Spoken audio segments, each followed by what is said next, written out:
I also love exploring. I love adventure. That for me is when we talk about the sweet spot, challenge, exploration, pushing the limits. I love doing that by getting out there and doing a little bit of rock climbing or going for a really good hike or paddling on a river, something that pushes the limits, but you can obviously do it in a reasonably safe manner, especially if you have a good guide.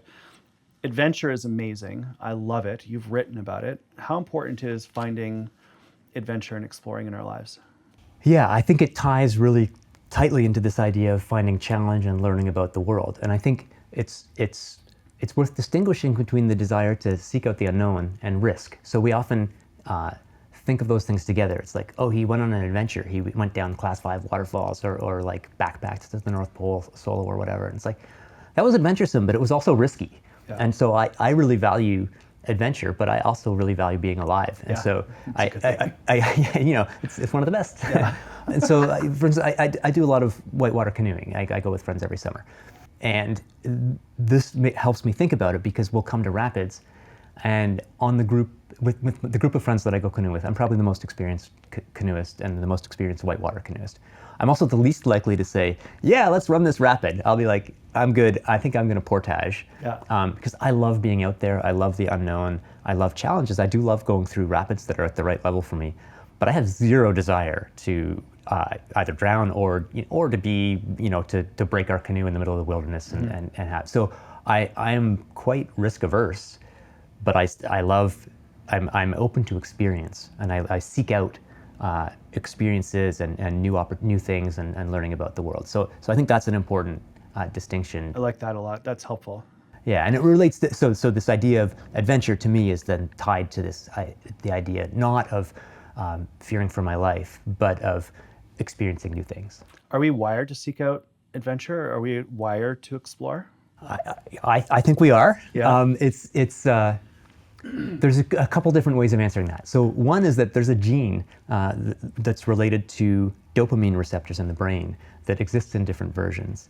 And there's one version that is more responsive to, that is more excited by the feeling of novelty. So people with that version of the gene, when they go skiing, they're more likely to ski out of bounds or whatever. Right. And they're more likely to develop problem gambling habits and stuff like that. They're more likely to be diagnosed with ADHD. They really want to know what's around the next corner. Yeah.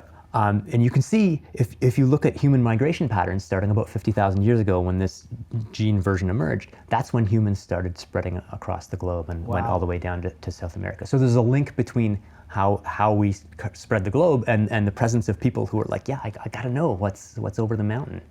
And so that wiring, some people have more of it than others, this explorer gene, but we all have this sort of dopamine circuitry in the brain.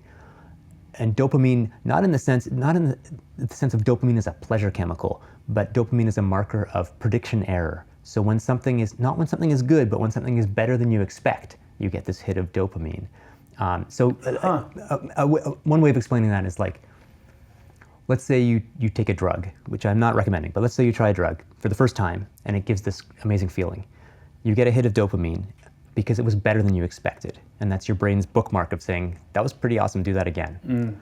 You take that same drug for the 10th time, there's no surprise anymore. You know exactly how it's gonna feel. So you get exactly the same feeling, but your brain is like, yeah, that's exactly what we expected. So you don't get a dopamine hit. Right. And that leaves you thinking, oh, I need to get a bigger dose or try a different drug. That's a negative example of what this search for prediction error can do. But more fundamentally, if what we're searching for is things that are better or different than we expect, because and the reason for that is we want to learn about the world. We're wired to learn about the world. But that leads us to explore. That leads us to want to try new things, because that's where you'll find prediction error, when you don't already know what's going to happen. Yeah. So I think this goes back to sort of go big picture. All living things benefit from learning about the world around them to help them survive. And so we're wired to want to learn about the world, and that drives us to explore.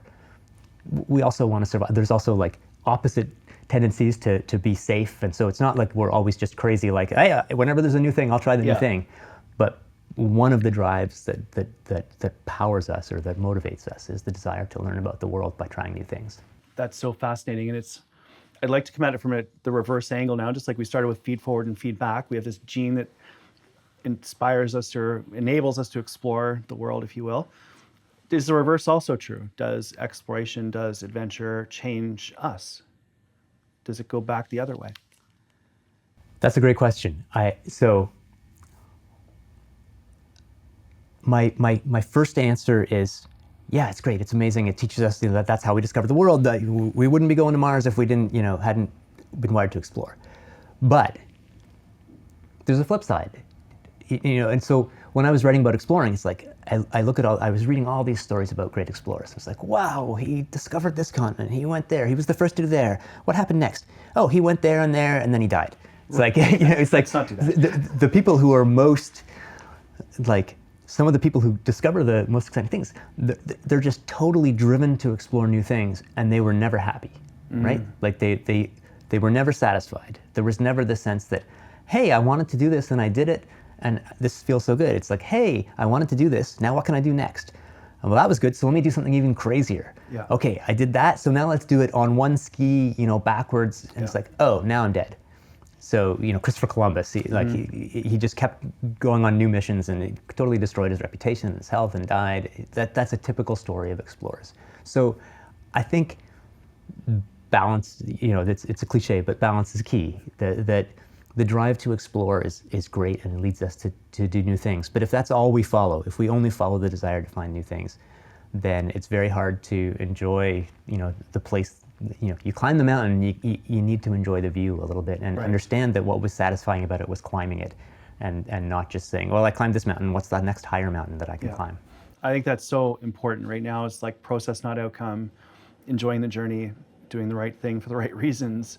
All those sorts of things matter probably now more than ever. And it's, obviously I've heard lots of people say that. It's very hard to internalize, right? Like in a professional context, for example. Right. Or actually, in running with my competitive sport, and it's actually no better lab to learn that, because you're like, man, I wish I could run under 4 minutes for 1,500. Imagine what a great person I would be if I could do that. Imagine how happy I would be. And you do that, and you're like, wow, I did it. I wonder if I can run 3:55. Yeah. And I was lucky enough in running that I achieved some goals that I had dreamed of for a long time. And after a while, you realize, the half-life of feeling like you're the cat's meow is very short.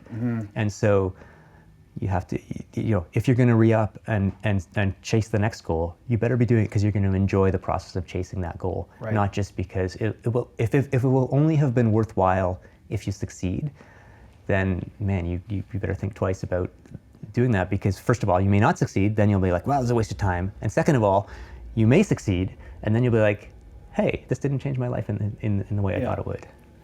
Yeah, no matter where you go, there you are, right? So. Yeah, whatever enlightenment is at the top of the mountain is or whatever Zen is at the top of the mountain is the Zen you brought with you. That's funny.